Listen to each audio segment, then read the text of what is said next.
Starlight here, medicine woman extraordinaire, with another book review for those of you with deep souls and decolonizing principles.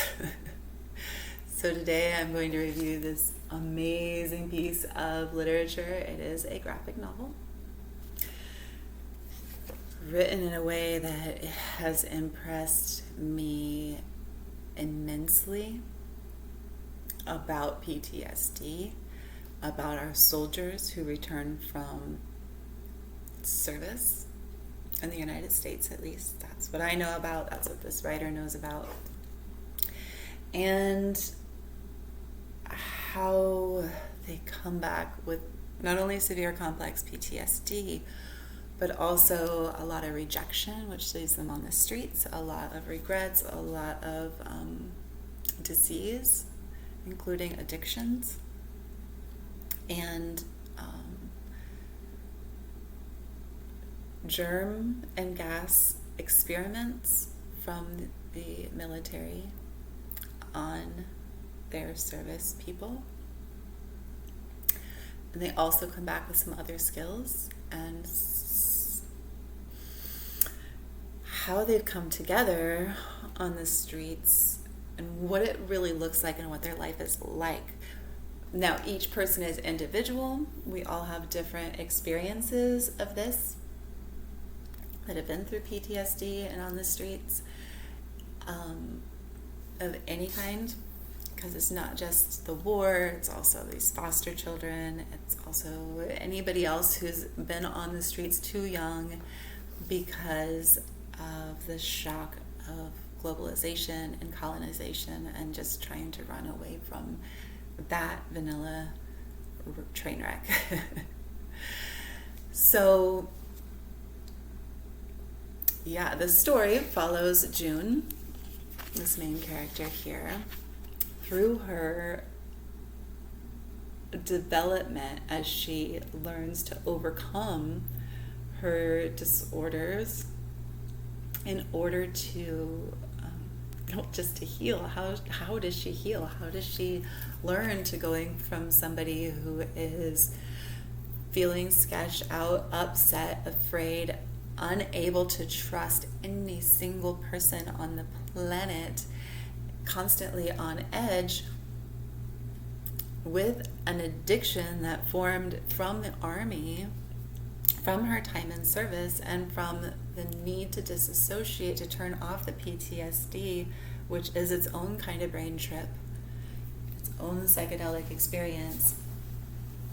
So I've got to say that I owe a large portion of my life to those vets on the street that helped uplift, educate, support, and be family to me when I really needed that kind of community. This book does discuss that kind of community, and it follows June, our main character, through the fact that she does not trust any kind of community and can't even get involved in that kind of community that could help raise her up at first. There's no coincidence. Anything that's drawn on this cover photo is no coincidence. Those dogs, those service dogs for people with PTSD, are so important. And this book shows us all kinds of truths about PTSD and living on the streets and war memories so subtly. And yet, if you know them, if you've been there, if you have friends and family and lovers that have been there, this book in its subtlety is extremely profound. So no coincidence that she's barefoot, no coincidence that she hasn't changed her pants even though they're falling apart. No coincidence that she's lost an eye as a chartreuse.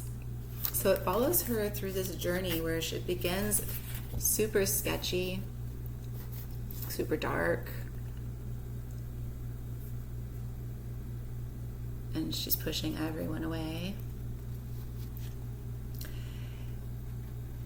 As she starts to meet people who make life a little bit brighter, of course she pushes them away and makes things ugly for a bit as well. She finally meets some people she trusts a little bit, including where she got her service dog. This man is dying of something like Agent Orange. So it shows how the military is giving them pills that keep them addicted. It keeps their symptoms more suppressed at the same time. And they're still dying. They still have the disorder. It just only treats the symptoms. They need this medicine, and they're not given enough on prescriptions. And some of them are so bad off they can't even go in to get their prescriptions. I had a friend, for instance, 40 years, 30 years maybe. He was tripping on LSD because he was in the military, and he just happened to be in those LSD experiments. They had no idea what they were being served. They had no idea. They thought it was water, just a normal day, no warning, and he was tripping for over 30 years before he was competent enough to even go into the VA and ask for some help. At which point, it took him another 10 years before he wasn't tripping all the time. So, obviously this book touches my heart a lot. So, June, she's a sharpshootress in the war, and she does go through some of her war flashbacks. And what this book does is show you somebody with complex PTSD who has found a way to heal through that and become a new person. So when we go through something so traumatic and we shut down and we want to know, how do I get back to who I used to be? And we're suppressing the trauma so that we can swim through to the past where everything was better and this trauma didn't even exist. But the truth is, we can't go back to the past. That past is part of who we are, but we are transformed by the trauma. So what part of that trauma has helped to make us a stronger person? So as June begins to relive these memories as they come up, because she doesn't have enough other drugs to suppress the memories, which eventually she has to go and get because of her cough, those experiments.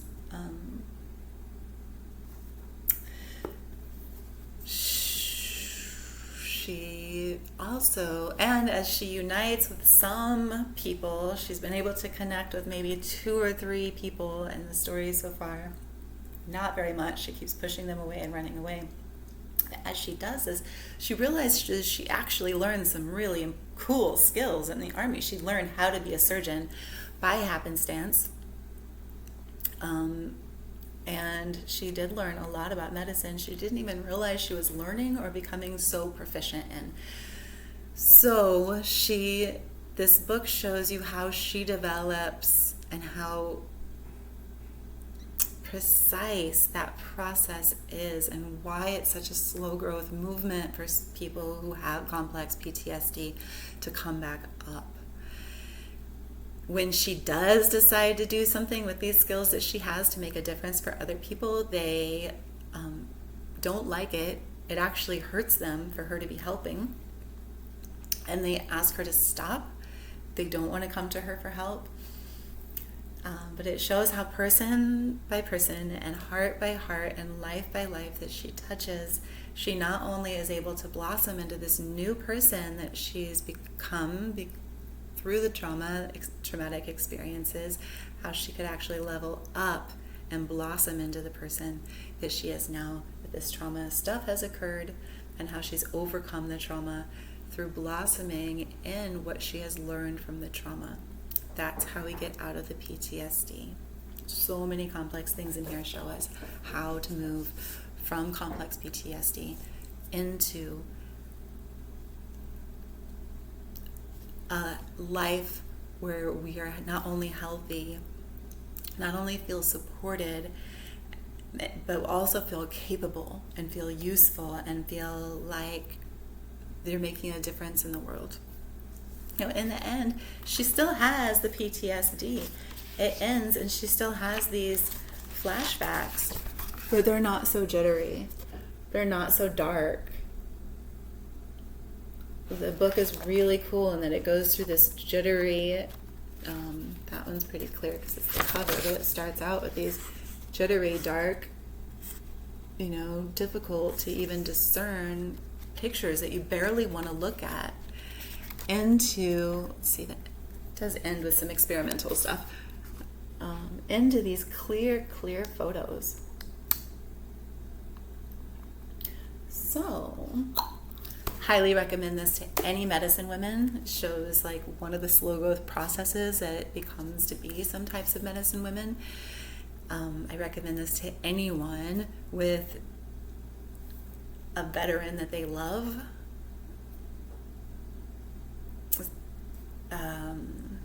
especially if they have become homeless or have a disorder because of the military experience. And anybody who has complex PTSD, especially those that have been to war or fosterhood, fostering, who has been through the foster system, or who has foster children, just so that you could know this is what their brains feel like. This is what they're going through. This is why you can't just give them nice things and expect that because now they have certain privileges they didn't have before, like a good meal every day and a happy face to wake up with, why you can't just give people things and then they heal or they get better and suddenly life is good. Look, you're not in the trauma anymore. Life is good. It doesn't work that way. So kudos to this author, Guillaume Singelin. Interestingly, in the bio in the back, it discusses, it doesn't sound like he even knew that many homeless vets. He's a cartoonist, and he was just suddenly fascinated. I'm going to read the author's note. I became interested in the subject of PTSD while doing research for another project. It became obvious that the subject is very complex and that it had played a significant role in many of the books and movies that were important touchstones for me. One thing I noticed right away is that PTSD wasn't always a recognizable, diagnosable condition. As a result, people suffered without resources or support.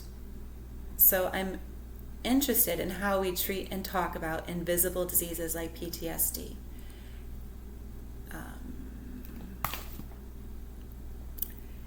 He doesn't mention that he's friends with these people. He doesn't mention that he's lived with these people, and yet anyone who has feels like he's been there.